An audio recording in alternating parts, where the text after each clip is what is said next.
Environ 250 personnes ont manifesté ce matin à Millau, dans l'Aveyron. 33 d'entre elles avaient été verbalisées pour avoir participé à des manifestations interdites. Salut, tu fais partie de la trentaine de personnes qui ont reçu le PV? Non, moi j'ai pas eu de PV, mais je suis là comme tout le monde en fait, pour dénoncer tout ce flicage. Il y a eu ces verbalisations à Millau, sans contrôle physique, en utilisant uniquement la reconnaissance des personnes par des caméras, et ça semble quand même une première en France. L'État profite de la crise du Covid pour installer des nouveaux moyens de contrôle et de répression, et ça craint vraiment. On est déjà tous, plus ou moins ici, sous surveillance numérique permanente. C'est pas un peu de la parano?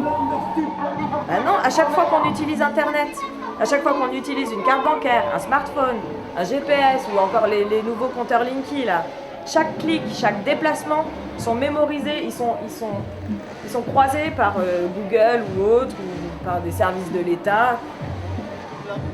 On est fichés, classés, évalués comme potentiels délinquants, mais surtout, avant tout, on est ce consommateur singulier défini par d'autres identités numériques qu'il faut presser, qu'il faut exploiter au maximum. On n'a pas encore de puce électronique dans notre corps, mais on commence quand même à porter sur nous suffisamment d'objets connectés pour être tracés en permanence. Dans quelques mois, il y aura beaucoup de démarches, tu verras qu'on ne pourra plus faire sans porter sur soi un objet connecté avec la bonne application. On ne pourra plus rentrer dans Pôle emploi, on ne pourra plus prendre un billet de train, on ne pourra plus monter dans le bus, il faudra avoir son objet connecté, la bonne application. Et voilà comment, en quelques années, on est passé de la mesure d'exception, avec le bracelet électronique, à une camisole numérique taillée sur mesure, et dont nous avons commandé nous-mêmes souvent les pièces sur Amazon. Alors moi aujourd'hui sur le trottoir, c'est Pochoir Covid 1984. Il est arrivé la situation que décrit Orwell. Dans 1984, il n'y a rien qui échappe à la surveillance. Il n'y a pas d'issue. Toute la transgression, elle amène forcément à la mort. Donc c'est quand même pas encore le cas aujourd'hui. Même si on sait que les pouvoirs, ils assassinent, quand même. Même si on sait que l'enfermement carcéral et quelquefois psychiatrique, c'est dans le monde entier une mesure d'élimination physique. C'est une mesure de non-vie. Mais il ne faut quand même pas oublier que c'est parce qu'on a encore la possibilité de nous organiser pour lutter qu'on est là aujourd'hui. Alors on en profite. Il y a une différence avec le monde que décrit Orwell. C'est que dans le monde d'Orwell, tout est organisé pour éradiquer le désir et la jouissance. Mais aujourd'hui, pour les grands prédateurs, il ne s'agit pas de réprimer le désir pour maintenir l'ordre, mais il s'agit de détourner le désir et son énergie vers l'achat de toujours plus de choses, de plus de marchandises.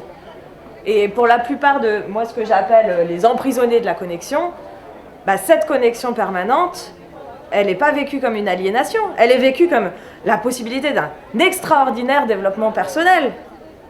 Nous pouvons être plus. Nous pouvons être plus experts en communication. On peut avoir tellement plus d'amis. On peut avoir plus de messages, plus d'informations. Et nous savons que bientôt, si nous passons commande assez vite, nous pourrons en avoir encore plus. Et enfin remplacer, tu sais, cet objet dont on nous a dit à la télé qu'il était déjà bientôt dépassé.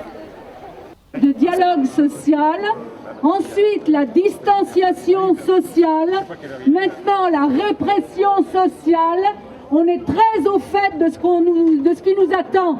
Donc je crois qu'aujourd'hui, nous ne pouvons pas laisser les choses sans réponse. On doit rester là, on doit occuper le terrain, sinon c'est reporté pour mieux sauter.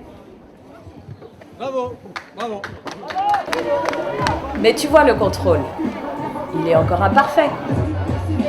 Et en fait, on l'a vu dans ces 15 derniers jours, dans les manifestations justement contre la violence policière, que en fait, les mouvements sociaux, ils peuvent être encore imprévisibles. Il y a cette accélération-là qui se passe de violence quotidienne des forces de l'ordre et de violence répressive des manifestations. Partout, il y a de nouveaux équipements encore en plus qui se mettent en place. Est-ce que vous connaissez l'histoire des Ludites, par exemple? Est-ce que vous connaissez celle du Clodo en 1980 à Toulouse? Mais c'est vrai qu'il y a beaucoup d'autres pratiques de résistance aujourd'hui encore.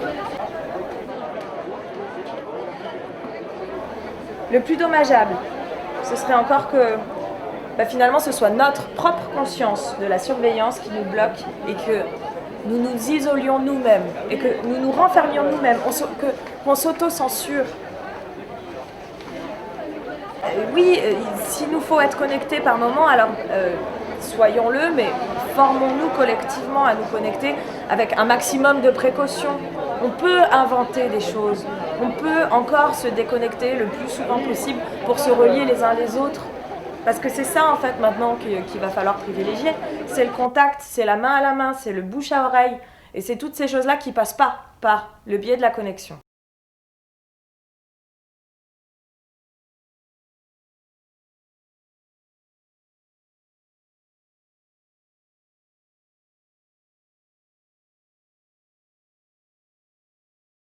C'est vrai que souvent dans les manifs, il y a beaucoup de gens qui envoient des images en direct de leur smartphone ou qui se filment et au final ils ne sont pas vraiment là.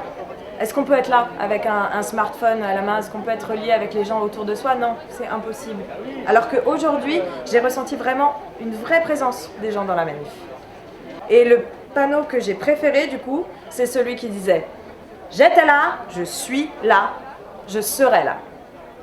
Parce que ce qu'ils cherchent à nier finalement, c'est notre existence singulière, riche, complexe. En fabriquant un personnage virtuel avec tout ce fichage et ces mises en cases, ce qu'ils cherchent à nier, c'est mon existence. Mais moi, je suis là, j'existe. Et aujourd'hui, dans la rue, on n'a vraiment pas peur de leur contrôle.